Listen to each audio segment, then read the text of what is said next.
দো জাহানের বাদশাহ সরওয়ারে কায়নাত জনাবে মুহাম্মদুর রাসূলুল্লাহ সাল্লাল্লাহু আলাইহি ওয়াসাল্লাম 1450 বছর আগে বলে গেছেন, আমার উম্মত তুমি যে পর্যায়ে আছো তোমার থেকে নিম্ন শ্রেণী যারা আছে তাদের দিকে দৃষ্টিপাত করো, তাহলে আল্লাহর নিয়ামতের শুকরিয়া আদায় করতে পারবা। তুমি যেই পর্যায়ে আছো তার থেকে যদি উপরের লেভেলের মানুষের দিকে তাকাও তাহলে মনের ভিতরে হিংসা আসবে, অহংকার আসবে, আল্লাহর শুকরিয়া কখনো আসবে না। আল্লাহ তাআলা আমাদেরকে যে কত ভালোবাসেন, কত আল্লাহ তাআলার নিয়ামত দিয়ে ডুবাই রাখছেন, আসলে আমাদের নিম্ন শ্রেণী যারা আছে তাদের দিকে না তাকাইলে আমরা বুঝতাম না। আমরা এখানে যারা বসে আছি পানির কোনো ট্যাপ পাইতেছি না, ঠিক না? একটু উত্তর দিকে তাকায় দেখেন ফেনীর অবস্থা, কুমিল্লার অবস্থা, নোয়াখালীর অবস্থা, সব কিছু ভাষায় নিয়ে যেতেছে।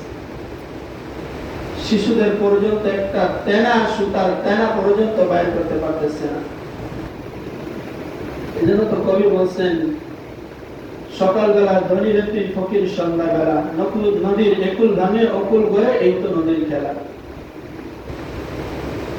আজকে রাজা আছি, সন্ধ্যাবেলা ফকির হইতে আল্লাহর একটু সময় লাগে না, ফকির বানাইতে একটু সময় লাগে না। জিবরাইল আমিন আলাইহিস সালাতু ওয়াস সালাম যখন সমস্ত রূহগুলোকে দেখলেন রূহের জগতে, তো চিৎকার মারছে, আল্লাহ তুমি এত রূহ পয়দা করছো, এত রূহ সৃষ্টি করছো, দুনিয়া ছোট্ট দুনিয়া, এই দুনিয়াতে এত মানুষের জায়গা হবে না। আল্লাহ তাআলা বলে, জিবরাইল আমি সব রূহ একসঙ্গে আমি প্রেরণ করব না, কাউকে দুনিয়াতে দ্বীপ পাঠাবো, কাউকে দুনিয়া থেকে নিয়ে আসবো, এমন অবস্থায় আমি এই রূহগুলা কাউকে দিব, কাউকে রূহ কবজ করে নিয়ে আসবো। জিবরাইল আলাইহিস সালাম বলেন, আল্লাহ তাআলা মানুষ বানানোর উদ্দেশ্য কি? এরা কি নিয়ে বাস করবে? এদেরকে দুনিয়াতে পাঠাবেন, দুনিয়া থেকে আবার নিয়ে আসবেন, তাহলে এটা মাকসাদ কি? আপনার উদ্দেশ্য কি? আর কি নিয়ে বাঁচবে? আল্লাহ তাআলা বলেন, জিবরাইল আমি তাদের ভিতরে একটা আশা, মনের ভিতরে একটা আশা ঢুকাইয়া দিব, ওই আশার উপরে তারা চিরকাল বেঁচে থাকবে। যারা মৃত্যু শয্যায় শায়িত, বিছানা থেকে উঠতে পারতেছে না, শরীরে ঘাম হয়ে গেছে, তাদের কাছে গিয়ে জিজ্ঞাসা করবেন, ভাই তোমার মনের আশা কি? সে কি বলবে জানেন? যদি আল্লাহ আমাকে সুস্থ করতো, বাড়িটা যদি করে যাইতে পারতাম তাহলে মনে ভালো লাগতো। আরেকজনে জিজ্ঞাসা করেন, কি বলবে? আমার ছেলেটা এখনো কোনো চাকরিতে দিতে পারি না, একটু চাকরির ব্যবস্থা করে যদি দিতে পারতাম আমার ভালো লাগতো, মনেও শান্তি পেতাম।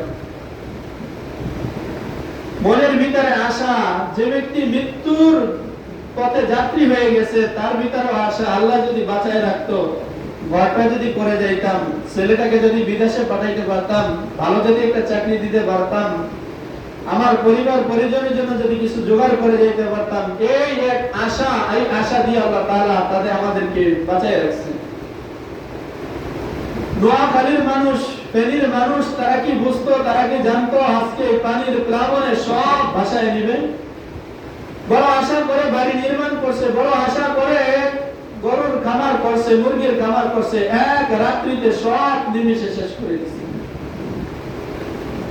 নূহ আলাইহিস সালামের জামানায় পানির প্লাবন আসছে, কাফের বেদুইনেরা হাসি ঠাট্টা করে, ও আল্লাহর নবী নূহ তুমি বলো নৌকা বানাইছো, পানির তো কোনো খবর নাই, কোথা থেকে পানি আসবে, কেমনে করে পানি আসবে, নৌকা দিয়ে কি হবে? এক রাত্রিতে সব ভাষায় নিয়ে গেছে, সব ডুবাই আল্লাহ তাআলা শেষ করে দিয়েছে।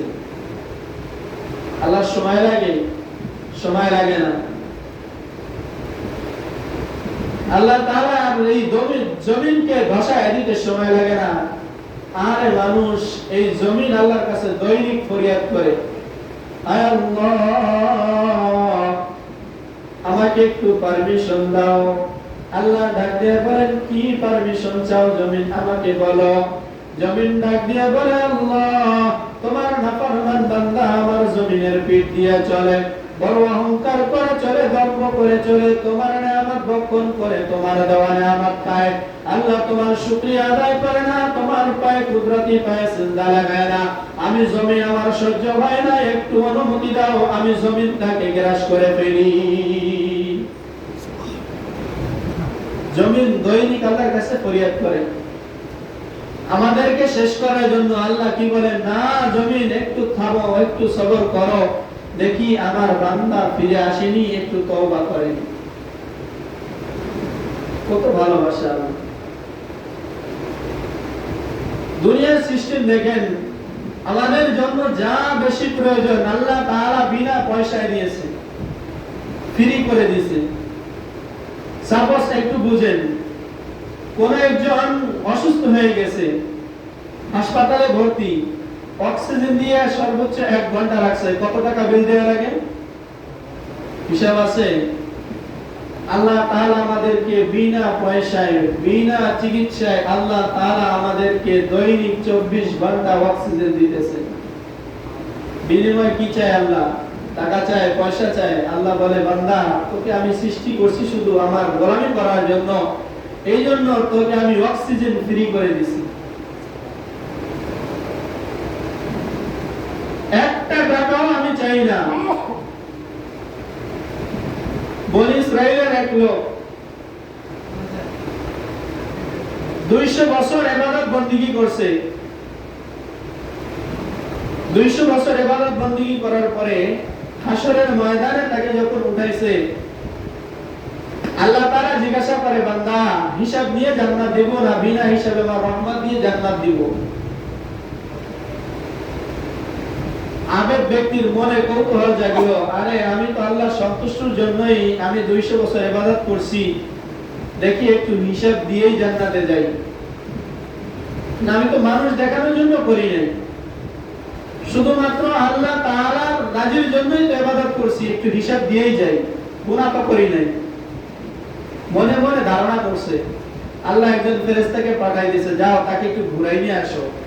জাহান্নাম থেকে 500 কিলোমিটার দূর রাস্তা দিয়ে নিতেছে, জাহান্নামের আগুনের তাপে কলিজা শুকিয়ে গেছে, পানির পিপাসা শুকিয়ে গেছে কলিজা। আরেকজন ফেরেশতা পানি নিয়ে যাইতেছে, আবেগ ব্যক্তি ডাকতেছে, এই ভাই এদিকে আসো, কি হয়েছে? বলে, এক গ্লাস পানি দাও। পানি বিনামূল্যে হয় না, মূল্য দিতে হবে। আবেগ ব্যক্তি ডাক দিয়ে বলে, আমার তো কোনো টাকা পয়সা নাই, আমি কি দিব? বলে, তোমার 200 বছরের নেক আমল আছে, যদি দিতে পারো 1 গ্লাস পানি পান করাইতে পারি। পিপাসার সময় কি নিল না নিল এটা দেখার টাইম আছে? বলে, ভাই 200 বছরের আমল সব নাও, পানি আগে পান করাও। কলিজা আর মানায় না, পানির পিপাসায় ফেটে যাইতেছে। 1 গ্লাস পানি পান করার পরে পানির তৃষ্ণা যখন লাগে, 1 গ্লাসে কি আর মানায়? এবার বলতেছেন, ভাই আমাকে আর 1 গ্লাস পানি দাও। ফেরেশতা ডাক দিয়ে বলেন, না, তুমি যদি আবার আমল দিতে পারো, নেক আমল দিতে পারো, তাহলে তোমাকে আর 1 গ্লাস পানি দিব। আবেদ ডাক দিয়ে বলে, আমার 200 বছরের নেক আমল সব দিয়ে দিছি, আমার তো কিছুই নাই।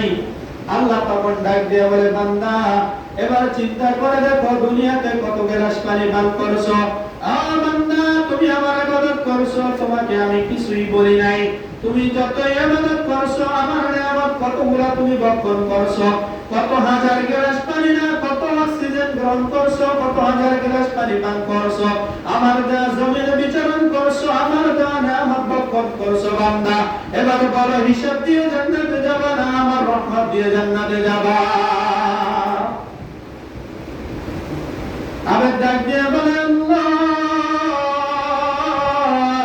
হিসাব দিয়ে জান্নাতে যাওয়ার মতন পুঁজি আমার কাছে নাই, দয়া করে যদি মাফ করো, যদি জান্নাত দাও, জান্নাতে যাইতে পারবো না, হলে জাহান্নামী হয়ে যাব। আল্লাহ বলেন, যাও বান্দা যাও, তোমাকে মাফ করে দিয়ে রহমত দিয়ে জান্নাত দান করলাম। আল্লাহ রাসূল বলেন, হাসরের দিন আল্লাহর দয়া ছাড়া কেউ জান্নাতে যাইতে পারবে না। সাহাবারা বলছেন, ইয়া রাসূলুল্লাহ, তাহলে আপনি? আল্লাহ রাসূল বলেন, আমার বেলায় আল্লাহ জিম্মাদারি নিয়ে নিয়েছেন, আমার উপর রহমত আল্লাহ নাযিল করে দিয়েছেন। যেন ভাই কোন আশায় বাঁচতেছি, কোন আশায়? এখন ধনী আছি, ফকির হইতে সময় লাগবে না, ফকির আছি, বাদশা হইতে আল্লাহর সময় লাগবে না, বানায়া দিবে। তবে এই দুনিয়ার বাদশা বাদশা না, দুনিয়ার ফকির ফকির না। এই দুনিয়া কোনো না কোনো একভাবে চলে যাবে।